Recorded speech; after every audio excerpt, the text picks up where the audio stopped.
Welcome back for a new edition of NC Sports Weekly News with top events in global water sports. Hang on tight, a massive collision goes front page at the Extreme Sailing Series in Qingdao. 45 years ago, Sir Robin Knox Johnson conquered the world solo, and the Clipper race mastermind is now ready for a new Transatlantic challenge. Safran-Guy Cotten takes the win. Senior correspondent Sébastien Destremont wraps up the AG2R Transat 2014. Racing now in Nicaragua for the extraordinary ISA Stand-Up and Paddleboard World Championship. The rafting tribe is gearing up for the season. Focus on Italy's River Vara. And there's more. The Atlantic Cup for the Class 40s is kicking off this weekend from Charleston to New York. Nautical Channel is on location. NC Sports, plunge into the action.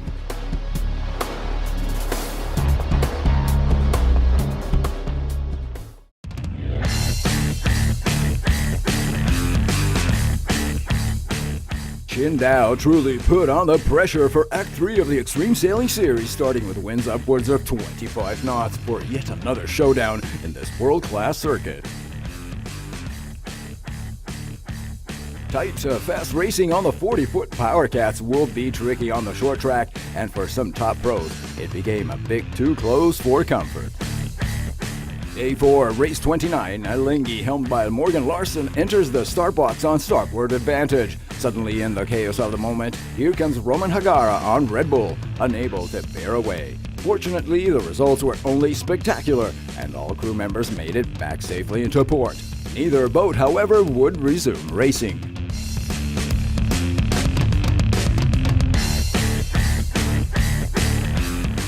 With 5 wins and many good placements, the Swiss team entered the final day here in China in the lead and managed to keep it till the end.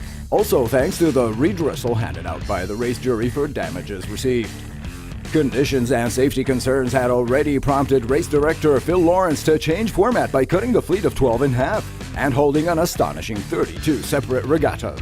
With plenty of new entries for 2014, the star-studded series delivered some truly spectacular sailing and some reshuffling at the top.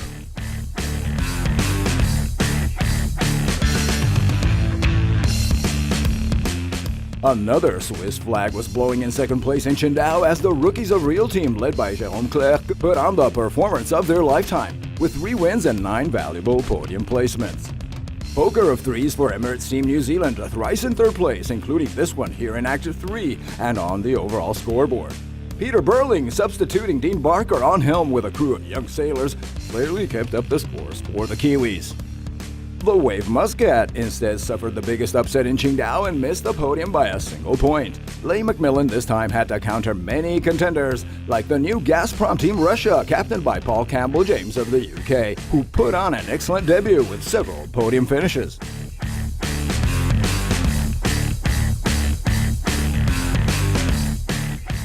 Still struggling to excel in the season, superstars Ben Ainsley and Franck Amat did post some wins, but neither JP Morgan Bar or Groupama were able to advance beyond mid-fleet.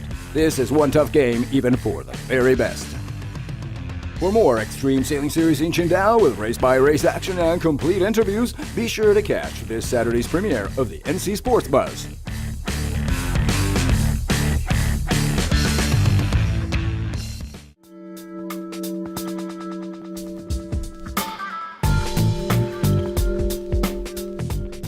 You're watching the Sailing Updates Desktop News. Welcome to the office. Guenole Gahini and Paul Melat aboard Safran-Guy Cotten win the 12th edition of the Transat La Mondiale in Saint-Barth.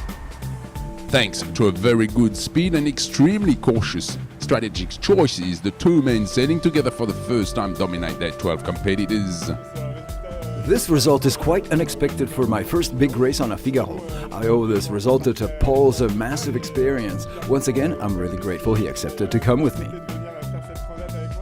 Earlier, the pair enjoy the fabulous scenery when sailing around the island of Saint-Barth. We had enough time to really savor it. The coastline is beautiful and sailing around the island was fabulous.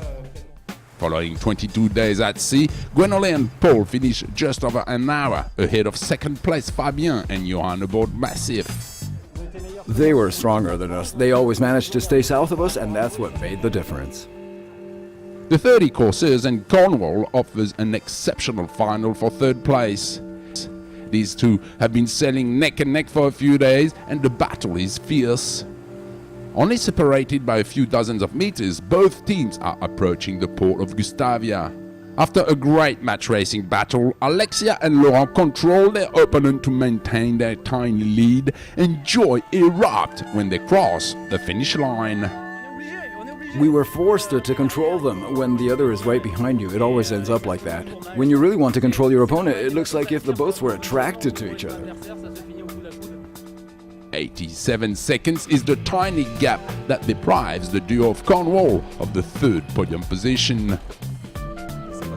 It's an adventure. It's 3 weeks of life at sea. Sometimes it can end like this, a match race in the bay.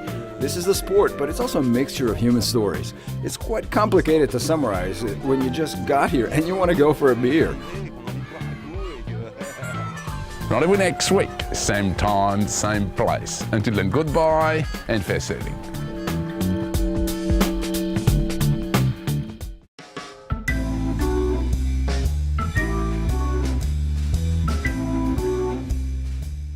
It was 45 years ago when a young British sailor became the first person to go solo around the world.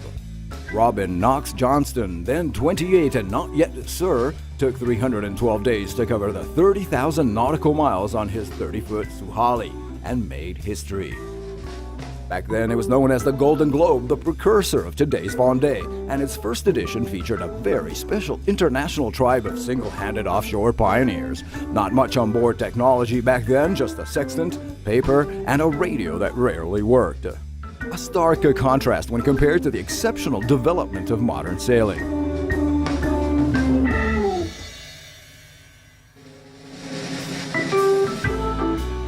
Nine sailors took part in that glorious 1969 edition, each worthy of mention. John Ridgway, Nigel Tetley, Alex Carrozzo, Che Blythe, Bill King, Loïc Fougeron, Donald Crowhurst, and of course, the legendary Bernard Moitessier, most famous for his detour for another half a world all the way to Tahiti.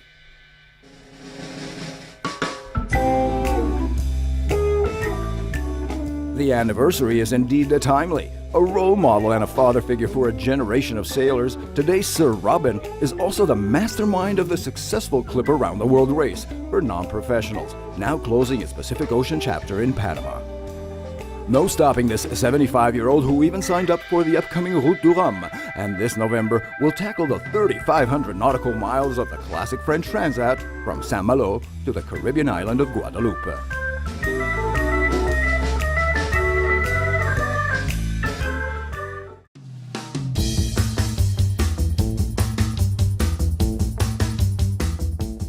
Following a colorful and inspiring opening ceremony through the colonial streets of Granada, the World Stand-Up and Paddleboard Championship is now in full swing in Nicaragua, as 220 athletes from 27 countries reached Central America to find out who is the best among the best in this new, very accessible and booming water sport.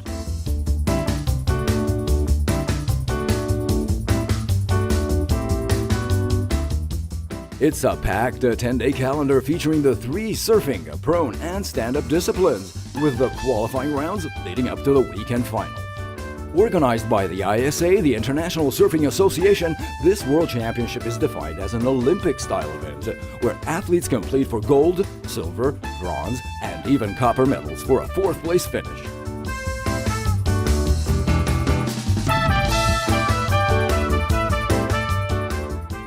In its 3rd edition, the surfing event is located at La Boquita on the Pacific coast, while flat water racing is being held in Granada on Nicaragua's Great Inner Lake, with different racing formats including tech and relay, as well as individual and national team competition. NC Sports is on the story. Stay tuned for complete results in the next weekly news edition.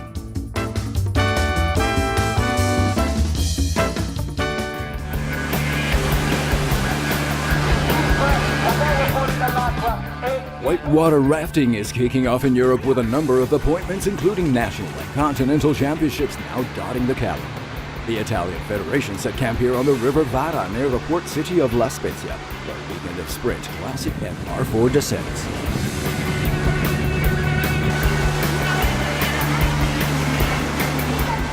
Men and women, seniors, juniors, and even cadets competed in a variety of different categories on a winding and spectacular 5-kilometer course and on challenging 500-meter runs.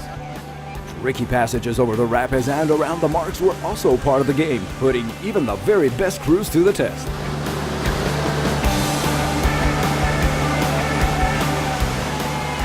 Over the last 3 decades, this extraordinary water sport has continued to grow, attracting more followers worldwide, and is officially represented by the International Rafting Federation as its global authority.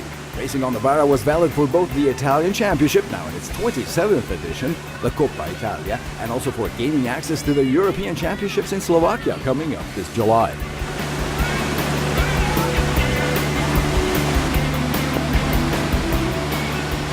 The Valbrenta team was the top performer in men's seniors here, winning both the sprint and classic descent discipline.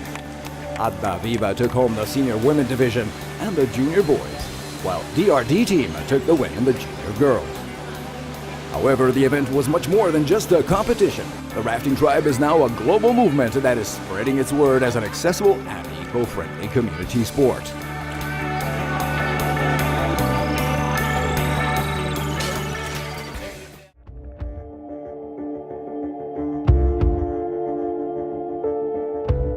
The Atlantic Cup for the Class 40s is holding its first cannon blast this Saturday, starting with Leg 1 from Charleston, South Carolina to New York.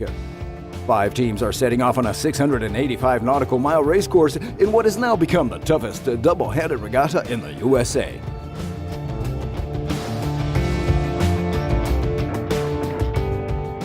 Among this year's entries are Flatline, Play It Racing, Gryphon Solo Second, Dragon, and JeffreyMcFarlane.com.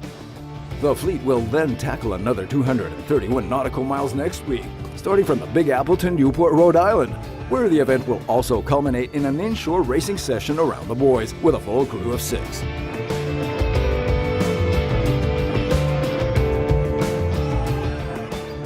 Nautical Channel is a proud media partner of this prime offshore sailing event in the USA and will be bringing you top leg-by-leg coverage at all Atlantic Cup venues. Race highlights, onboard action, skipper interviews, the drama and the glory. It's all right here in the upcoming editions of NC Sports.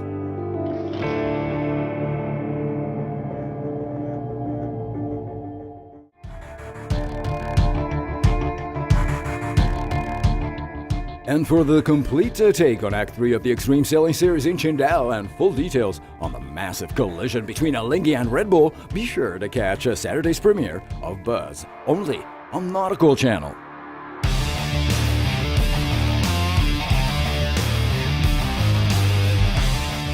Plunge into the action with NC Sports.